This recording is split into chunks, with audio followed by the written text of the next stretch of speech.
All right, let's begin. We've got a lot of ground to cover. Today we're going to talk about conflict resolution in the first session. Then we're going to divide, and the men are going to go into the auditorium. The women will stay in here. And the last session we'll come back together, and in that one we're going to talk about the intimacy of marriage. So we've got a lot of things we want to talk about, and I hope that it will be very productive. Conflict resolution. I don't think there really is a marriage in which there isn't any conflict. Sometimes people will say, my wife and I, my husband and I have never argued. I always think they're liars, but I don't know. I don't want to judge, but you know what? Sometimes you don't see things eye to eye. Now, my husband and his wife had a fuss, and they were just not talking then, silent treatment. And it came time to go to bed. He had to get up early for a flight, and so he didn't want to talk to her though. And so he wrote her a note that said, wake me up at 5 o'clock, and he put it on her nightstand, and he went to bed. In the morning, he woke up at 9. He'd missed his flight, and he was just about to say, I can't believe you didn't wake me up. And he looked over, and there was a note beside his side of the bed, and it said, it's 5 o'clock, wake up.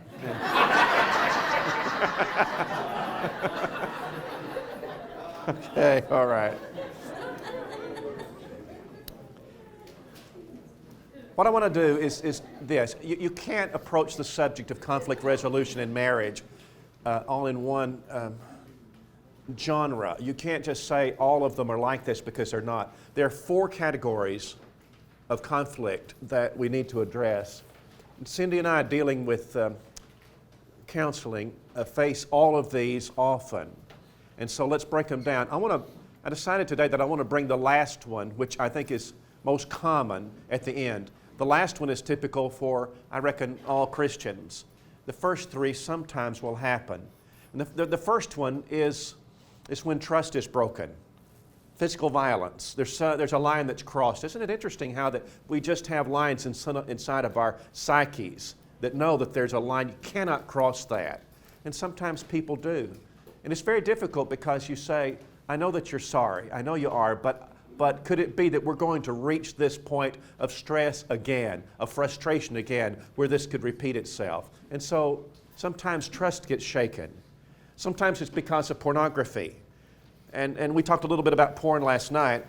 The way that it works in Christian homes oftentimes, is that he goes out to cut the grass and he leaves his laptop on the kitchen table, and she, because she's a woman, she forgets to plug it in, hers in, and the power goes down, and she just thinks, I need to Google something right quick, and so she just pops open his laptop, and she starts, and there's a naked woman there. There's this image there, and she just gets very confused. Why is that on there? And then she reaches over and hits history, and it's just full of it. And she can't breathe because trust is broken. Because he's been looking at other women. And sometimes it's because of adultery. And so that's what we need to talk about today in this session. What do you do when trust is broken? What do you do when your wife says to you, I haven't actually been to bed with a man, but we're having what I would call an emotional affair? What if you find texts that are of a sensitive nature between your spouse and somebody else? What do you do when the trust is broken? Bearing in mind, of course, that what binds you together is the law of God. What binds you emotionally together is this trust, that you just have this fundamental agreement that you can depend on each other, and there's some lines that neither of you would cross. And what happens when it's crossed? The first thing is you're going to turn to God in prayer. Do not let this moment in time be one that moves you farther away from God, because sometimes that's a temptation. You make it bring you closer to Him. Decide if you want to rebuild the marriage. Now, this is applicable only to the one called adultery, all right? And sometimes people will ask me about pornography use, and would porn use be grounds for divorce and remarriage? The answer is no. I understand the question because you have Matthew 19 and verse 9 says you could put away your spouse for the cause of fornication and marry someone else. Matthew 5 and 28 uses similar language. Whoever looks on a woman to lust after her has committed adultery with her already in his heart. But the Greek word in Matthew 19 and verse 9, porneia, is a physical act, not merely a mental act. And I would argue that that the use of pornography, though a sin against God and a sin against the marriage, wouldn't constitute grounds for divorce and remarriage biblically. All right, so what if it is adultery? What if it is? Decide if you want to rebuild again or not. Now, I'm not. I want to discourage leaving the marriage, and we're going to talk about that. But here's what Jesus said about the question of adultery. There is only one circumstance under which a person could divorce his or her spouse, marry someone else, and still have God's approval. It's kind of interesting. You find in the Bible cases where an arrangement or a relationship would be called marriage, but not a God-approved marriage. Okay, sometimes people use the terminology that's different. They'll say, well, now these people are not married in God's eyes. Well, I think there's truth to that sometimes, but I think it's rather ambiguous, and I don't like that. I would prefer to use this terminology. There's such a thing as a marriage which is not God-approved. For example, in Romans 7, verse 2 and 3, a woman which has a husband is bound by the law to her husband so long as he lives. But if her husband be dead, she's loosed from the law of her husband. So that if while her husband lives, are you ready for this? While her husband lives, she be married to another man, she should be called an adulteress. The word called there literally means called by God. God will view her as an adulteress. And yet the Bible there uses the word married. All right, it's just not a God-approved marriage. So here we go. What to do? Expect this to take time inside of you. A person who breaks the trust in one way or another, including adultery, I've seen this so many times. It's kind of a phenomenon, you know. A man has an affair, and he comes to it's discovered, and he says to his wife in tears, she didn't mean anything to me. I know that it was wrong, and I want you to know how sorry I am, and I just hate that I did this to you, and I'm going to be the right kind of man, and I'll never go near that woman again. And in his mind then, what he would really like is if we could just now jump back to where we were prior to my committing the adultery, right? Can't we do that? Can't we just go on today like it was before this? Because I said I was sorry, and I mean it. I really mean it. And the problem is you can't. The problem is that trust is something, and you got to hear this old preacher about this. This is critical. You know, trust is something which is broken in a minute. It takes a long time to put back, to build back. You can't just flip a switch. You can't. You expect this to take time. And then if this is adultery, and this may not be applicable to you, or it may. In a room like this, it very well could be that we have a marriage or two that's dealing with adultery, and even right now you're trying to navigate these waters. And so this next point is for you. Or it could be that you'll have friends whose marriages have been disrupted by an affair, by adultery. And this is a nuclear bomb. And what do you do? It is not uncommon at our house for the phone to ring and it to be someone who says, I just found out that my wife is having an affair and I don't know what to do. What do we do? My husband, I just discovered a text and he's got a woman on the side.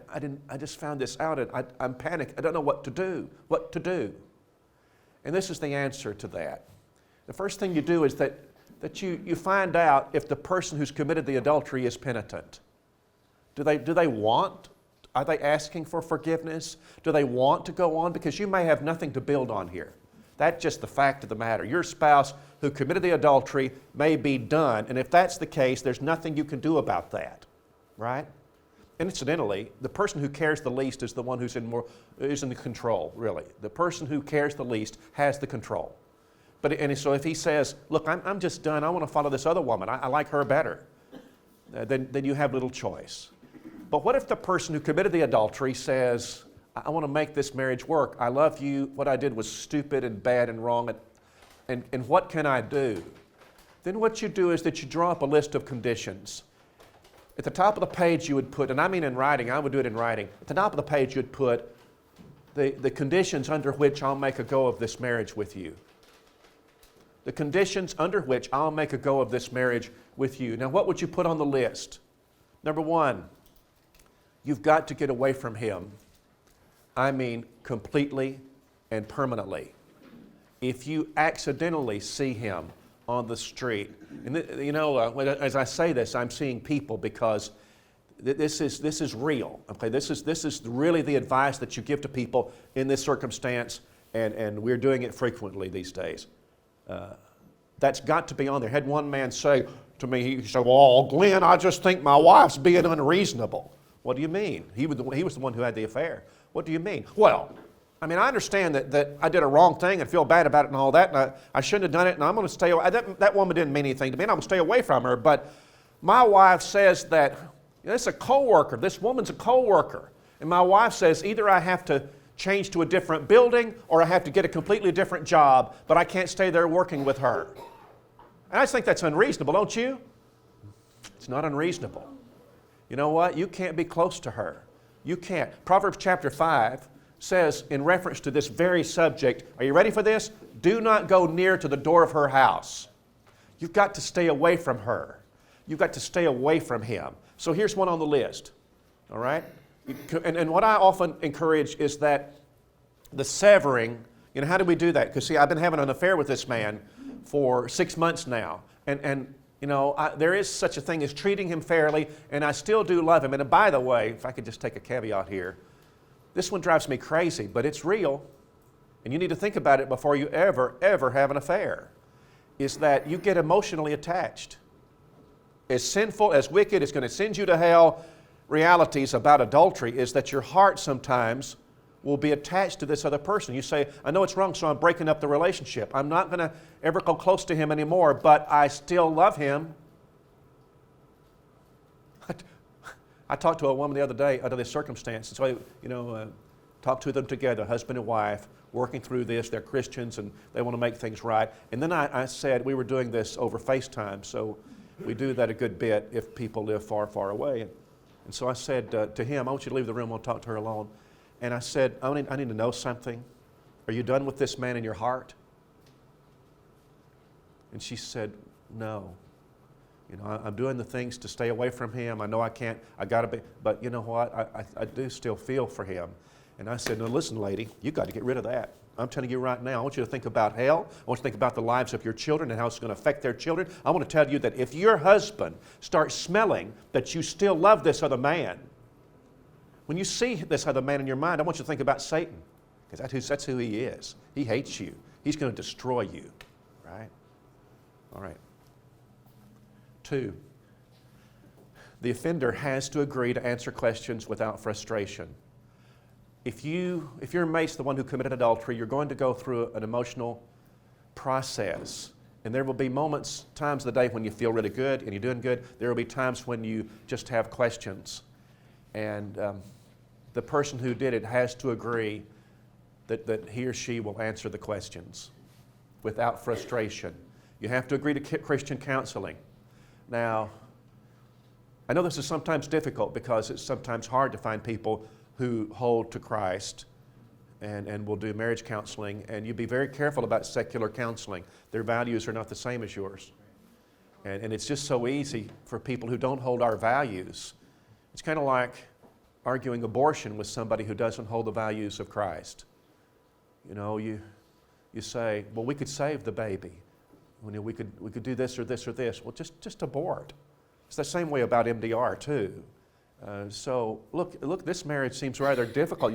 How come you shouldn't put up with this? You need to go on with your life. Start over again, divorce, and so what we need is Christian counseling. By the way, if I do not think that if your spouse has committed adultery, that you need to do this, try to navigate these waters without counseling. I doubt that.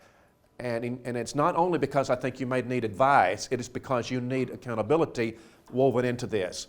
Your spouse who committed the adultery needs to have to face somebody else to ask the questions, not just you, right? As we progress through this process of rebuilding the marriage. Commitments to ensure a Christian home. Remember last night we talked about plucking up a flower, say it's really beautiful. I'm going to pluck it and I'm going to plant it in a jar of water in my kitchen. That's really nice for a little while, but it won't survive, of course. And the answer is, the reason is because it doesn't have any roots. Your marriage is like that. the roots of your marriage can't just be that she makes me happy. That's the flower. You've got to have roots that make you love each other even when it's not so pleasant. That's what you've got to have. And the reality is that you need to go back to the one who created this marriage jazz in the first place. God invented this. He created two genders. I don't suppose he had to do that. He could have made just one. Couldn't he have made us asexual, where we procreate without procreating? We can have babies without sex. And couldn't he have done that? One gender? Yeah? Well, yeah. But he didn't. And there's this brilliance. And it was his idea. He created us. We need to go back to him and find out how to get this right. You need the roots of Christianity. There are so many motivations in your life for being a Christian. So many. And one of them is you really needed to have a great and successful marriage.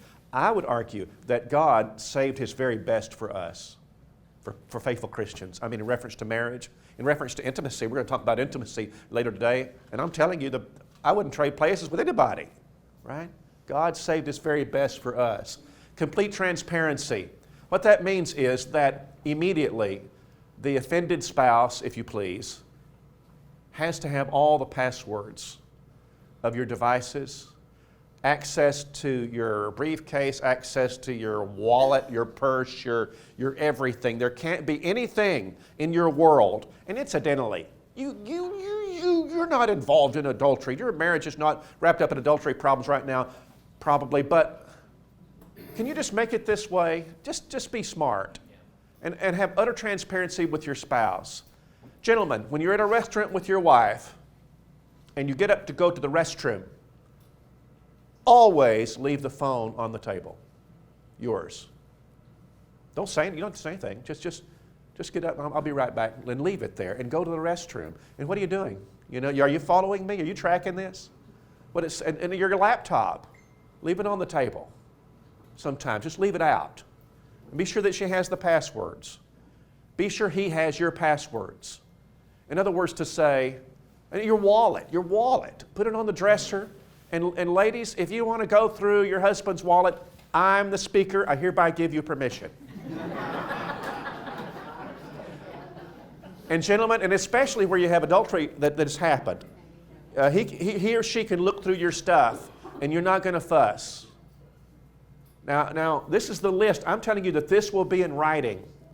I will make a go of this marriage with you under these conditions. Will you agree? What if the person who committed the adultery says, come on now, I don't think look, I'm not going to answer all the questions, and we're not going to do Christian counseling because we don't need a counselor, and what if he bucks some of these? Listen to this old preacher. There's a difference between how an innocent person acts and a guilty person acts. And I tell you what, if the person who committed the adultery fusses about this, you've got deeper problems. And there's a good chance he or she is not finished with the adultery. And the reason is that a person who is penitent after this sin finds out that his or her spouse is willing to still make a go of it instead of just calling the lawyer right now. You're willing to do this. A penitent person is so full of gratitude. I can't believe you're going to take me back. And it will say, of course, I'll do this. Of course I will. I'm just grateful to have a life now after I did this. Are we communicating? Okay. All right. Now here's the second level of conflict in marriage. This one may be applicable to very few in this room, but it's where we don't agree about the Lord. By that I mean that it's inevitable that sometimes you're going to have a mixed marriage religiously, where one is a Christian, one's not. It may be that you were that way when you married. It may be, often is the case that we weren't Christians when we married, and one of us became a Christian, the other one hasn't. And the Bible acknowledges this. 1 Corinthians 7 talks about it, or 1 Peter chapter 3, 1 through 6 is about this subject and what a woman is to do who's a Christian and her husband's an unbeliever. And he's not interested in preaching. I'm not going to go to church with you. I don't care anything about that stuff. There's conflict there. We have heaven's description, counseling here about how to deal with this. And again, the case that's given us in 1 Peter 3, 1 through 6 is a woman who's a Christian, her husband is not. And what does it say? Well, I'm going to summarize it and this way. What it says is, you be a faithful, devoted wife to him, and you show him in the way that you live how important Jesus is in your life. And this is critical, you ready? You show him that being a Christian makes you a better wife to him. That's huge. It's got to be in a language that he understands. He's not a Christian. He doesn't care about the church. He doesn't care about Jesus Christ. And he's a little bit frustrated that you're doing this church thing all the time. I'm not in that. I am not in that. But what if it translates into knowing that you are a great wife? And he knows, he can see that it's because of what you're getting from that New Testament. It's because of your time that you spend with Jesus Christ that makes you like this. That's what the Bible says. It could be that even if he won't listen to preaching, that he'll get that point, and that he will one day want to be a Christian himself. I believe parenthetically that that's the point of 1 Corinthians 7:15 about if a brother or sister depart, let him depart. You're not under bondage in such cases. God has called us to peace. You know, people make up all sorts of fanciful things about that, and I believe they abuse the Bible when they do some of that stuff. But it seems to me that the point is that we are obligated to one another, and that if you have a case where one is a Christian, one is not, and that's the case in the passage, and the one that's not a Christian says, okay, look, you know what, I've had enough, I'm leaving. And your ultimatum is that either you choose this Jesus or you choose me. But if it's Jesus, I'm out. And the wife then would say, I love you. I want our marriage. I don't want you to leave. But I can't forsake my Lord. Let him depart. Let him depart. Brothers, sisters, not under bondage in such cases. God's called us to peace. And then the next verse says, and this is critical, because you don't know what you may save that person. In other words, there's something in verse 15 there that may help save them. I doubt very seriously that means that let him depart means that you could divorce him and marry somebody else. I cannot imagine what that has to do with saving them. But if you say, I'm going to stick to my Lord, even if you leave me, I love you, I love you, I'll wait for you, but I got to be faithful to Jesus. That might just do it. And that's what 1 Peter 3 is saying. We disagree about the Lord. If you are married to a person who's an unbeliever, you be faithful to that spouse and you let them see that Jesus has made you a better person and a better husband and wife. And then that's probably your best shot at this. Your best shot. All right, here's number 3. A problem. This is a conflict, the third level of conflict, which is that we have a problem that keeps resurfacing. Really, the point of this point is that I want you to never feel ill at ease about asking for some help from somebody, to find somebody to talk to. And what is so frustrating, if you do marriage counseling, what's frustrating is that so often you don't get to people before it's just too late. And that's just terrible. When you have a problem that's resurfacing, that just keeps coming back, and what comes to your mind when I say that? What kinds of things might that be? Well, maybe, Cindy and I were with a couple this week, and she's just contemptuous toward him. He seems to be a humble man and all of that, and working. I'm sure he's not perfect, but anyway, she's just grown to be contemptuous. They need help. They're not going to get out of this without some help. They need outside advice and some time of accountability with some other people. A reoccurring problem, maybe it's a problem with lying, and it just keeps happening. It's kind of like you cut your arm, and it heals up, it scabs over. But if you do something to injure that and the scab comes off, and now it has to heal up again, it's going to be bigger and bigger and bigger until it's really a problem for you. I think that's true about marriage too. a reoccurring problem is something that you need to sit down with someone and talk to. Now here's the last one that I want to bring, and it's the one which I think is perhaps most characteristic of normal Christian marriages, is that we sometimes have fusses. We sometimes have conflict, and it's not big like the adultery thing. It has nothing to do with anything at that level. It's not about one of us not being a Christian. It's that we get to the end of the day and we've just got stress. You got stress in your life? Anybody have any stress?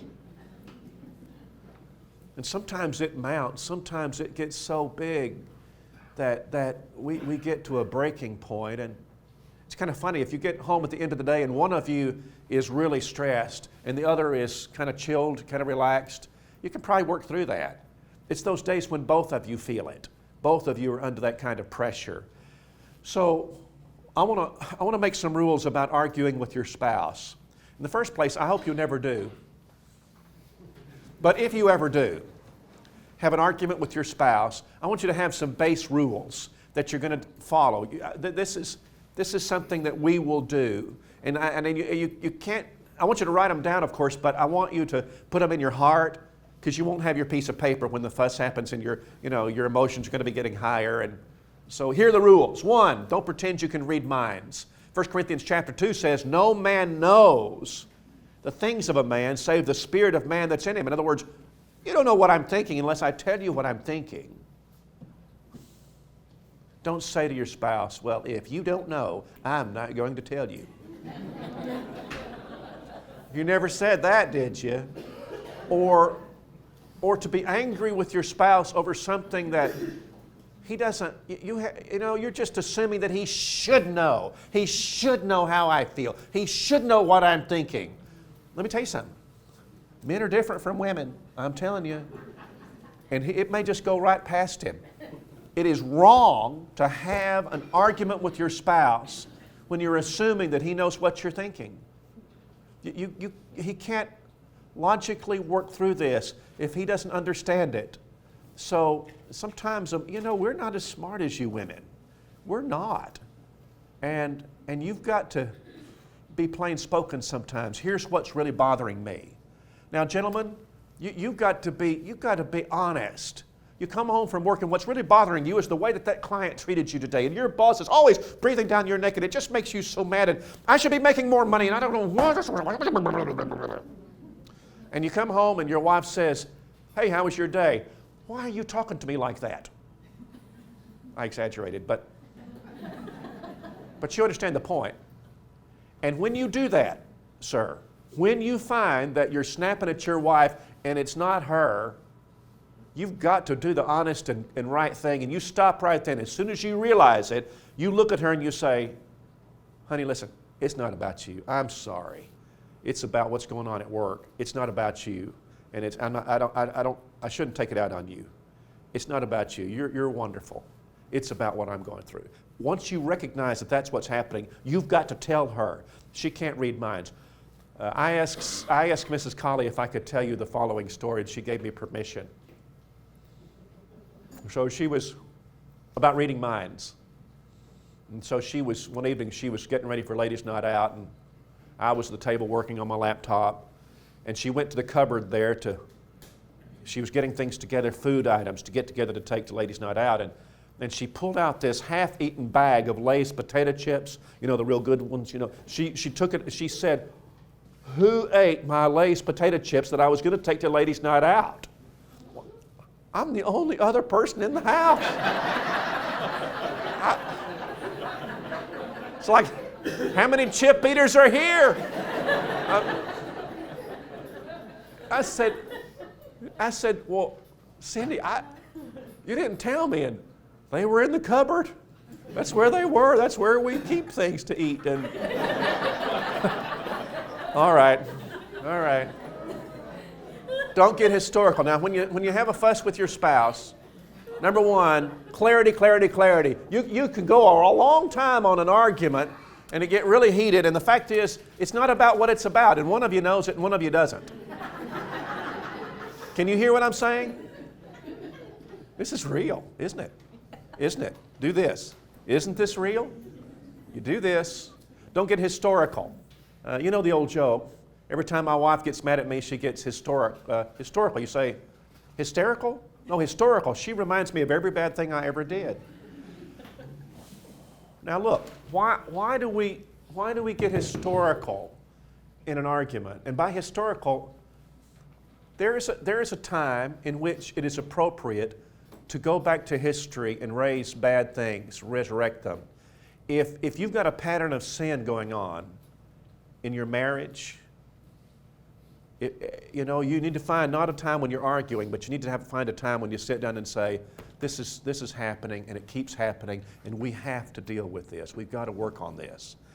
But that's not what I'm talking about. I'm talking about when you're having an argument and we become historical when we feel like that we're losing the argument and we want more ammo. And so we say, oh yeah? Do you remember when you did this and it was much worse than what I did? Maybe what I did was wrong, but you've done a lot worse and you did X, Y, and Z. Now the problem with that is that the Bible teaches in Ephesians 4:32 that as Christians we forgive one another. And I declare this to you right now, you do not want to be treated like that. When you have done something wrong, said something amiss, and you've apologized for it, and it's in the history, it's done past. You don't want that to be resurrected over and over again. It's not fair. It's not right. But you don't want to be treated like that. It's not right. So be careful about this. Be careful about reaching for the ammunition that I need a stick to hit him with quick. Oh yeah, well I remember when you did this and it's worse than me. Right? All right. Deal with what we're talking about right now and stay out of the boneyard of history. 3, don't exaggerate. Now why do you exaggerate? Exaggeration is a form of lying, isn't it? Just for the record. And we exaggerate because we want to win this argument and we want to overwhelm the other with the evidence that I'm right, right? And so we enlarge it. And it may be by saying, yesterday what you said that made me mad was blah, blah, blah, blah, blah. And what we did, we took what they said, but we gilded the lily. We altered a couple of words just to make, a couple of words can make a big difference in what was said. Or maybe we will recite it and we will do it in such, because how you say something has a lot of bearing in communication of what's being communicated, doesn't it? And so, you know what you said, but I think you make it sound awful. And then one of you says, well, I wish we had a recording. That's not what I said. I didn't say it like that. Well, that's what I heard. That's what I think. That's what I do. Okay. So I want you to remember that exaggeration, however the husband carries it out, however the wife would carry it out, is lying. It's a form of lying. And we do it in order to enhance the strength of our argument in a conflict. So these are the rules. Don't exaggerate. Work hard. I know you're upset. I know you are. But say things the way they are so that the other person can deal with it in a logical and good way. 4, keep this between us. Wednesday night at prayer meeting, we had a sister who's having really a hard time in her marriage, she and her husband, and in the counseling on Thursday night late, we met them at the building, but one of the things that surfaced is that she had had enough. She was done on Wednesday night, and so she went to one of our elders, which is a fine thing to do, but then she went to one sister, and then she went to another sister, and suddenly, she's making a mistake about this because, well, there's more than one reason. One reason is, in my mind, that we're going to work on this and we're going to fix this, and you're going to be okay. But it's a whole lot easier to fix if you've minimized how many people know about it, right? Because then you're going to have to go person to person and try to patch this up, repair it with everybody, and you don't want to do that. So find somebody that you trust, somebody who can help you, and then let's try to not blow the top off this if we can help it, right? So let's talk about children. This is not complicated. I want to make it really simple. Do not argue in front of your children. Do not argue in front of your children. 2 reasons. One is that you're training them to be husbands and wives. They're in training every day that they're around you. Now, you're not going to be perfect. None of us are. But you can do this. You be careful about arguing in front of them, right? And the second reason why you should do this is because you don't know what kind of damage you're doing to their little hearts. When mom, you know what you are. You're the concrete foundational security that they have, aren't you? You are their security, and I declare to you that they're living and growing up in a world right now where so many people don't even bother to get married, and lots of people who bother to get married, they're going to break up and divorce. Don't you think that your kids know kids their age, whose parents are divorced? You reckon you'd, wouldn't it be, your goal ought to be that your children never entertain the thought. I grew up in a home that wasn't perfect. I mean, we had struggles like everybody else. I don't remember a moment of ever wondering if my parents would divorce. I never wondered that. I mean, I never did. And it wasn't because we were perfect or didn't have struggles. That's not it. It's just that they never gave me that thought. They never planted that. Don't ever plant that. So I want you to be careful about this. Take it. You're grown-ups and you can wait till later to have this fuss. It might be good for you to do it anyhow. Let's keep this between us. 5, don't manipulate with sex. Here's what 1 Corinthians 7 says.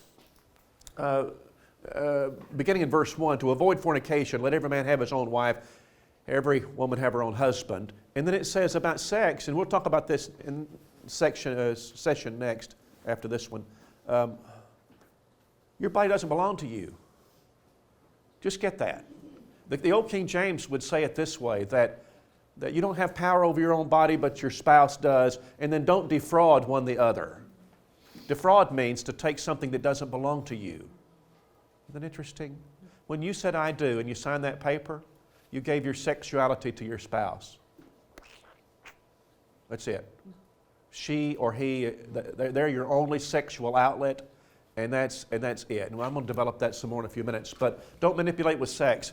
I had a friend, not a Christian, a good friend though, in Virginia one time, and he said he was frustrated and would tell me about it. He said, well, you know, things are just not going well in our marriage. And he said, we were at this dress shop. We went shopping last night, and she took me in this dress shop and looked at this very expensive garment, very expensive dress. And then she looked at me and she said, if you'll buy this for me, I will. And he turned to her and he said, you know, there's a word for that. And they were soon divorced. They weren't Christians, and they didn't have the roots on that flower. No roots. And they lost it. Look, sex is not about that. Sex is not about that. You can't manipulate with sex. You can never, and you know, this is probably gender specific pretty much. It's not, well, maybe sometimes a husband would say, you know, if you don't be nice to me, I'm not going to have sex with you. It's probably not that way mostly. I'm trying to stretch my mind around that, can't do it, but you can certainly imagine it the other way, can't you? You can imagine it the other way. Don't do that. Don't do that. In fact, it's very often the case that in a marriage you have a fuss, hurt feelings, that you don't feel, especially a man's psyche, that you don't feel completely that things are okay between us until you've been intimate.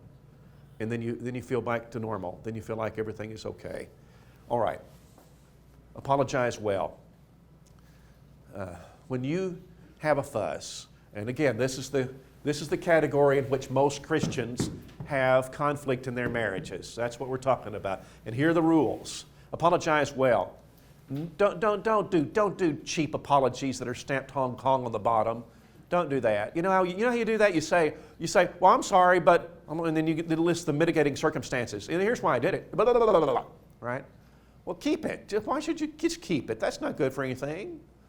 If you want to apologize, if you feel like you did something wrong and you shouldn't have said that, then just make it real clean. Make it like the prodigal son in Luke chapter 15. Father, I've sinned against heaven and before you. I'm not more worthy to be called your son. And just say, I was wrong and I'm very sorry. Will you forgive me? You think it's bad for a spouse to say those words, will you forgive me, or to say, that was a sin, I shouldn't have done that, I'm sorry, forgive me. Make it clean. If you're going to go to the trouble of apologizing, do it well. always do it well. And then you'll have done something that will promote getting over this, and we can kiss each other and have a picnic, and everything's better. All right. There you are. We're going to take a break for, where's Eric? 10 or 15 minutes. 7.2 minutes. And we'll get a drink and go to the bathroom, but let's pray before we go. Thank you, Father, for all the ways you're blessing us and for this seminar, and that we can spend time thinking about our marriages. And we pray that the end result will be that we will leave loving each other more and better equipped to navigate these waters. Please bless us in Jesus' name. Amen.